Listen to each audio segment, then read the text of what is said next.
Muhamede, odvojenost, nažalost, mnogi još uvek i nekim nevladinim organizacijama, moram da kažem, shvataju kao izgon crkve iz društvenog života i javne odgovornosti.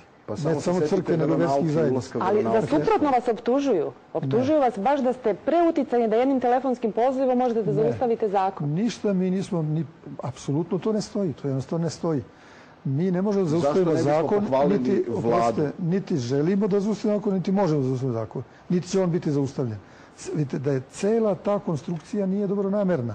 Dakle, ono što mi predlažemo bar sa toliko prava koliko može jedna nevladina organizacija od nekoliko desetina članova da predloži, bar valjda toliko prava imaju crkve i verske zajednice koje ovde postoje i deluju u skladu sa zakonom, da može također da predloži neka bolja rešenja.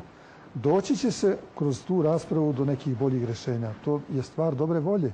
I ja moram da kažem da je, pored ovog zakašnjenja, naša vlada pokazala maksimum svoje odgovornosti pred celinom društva, uzevši u obzir i naš stav. Zašto on ne bi uzeti u obzir bar toliko koliko je stav svih drugih? Mi ne osporavamo nikome pravo na stav. Apsolutno nikome.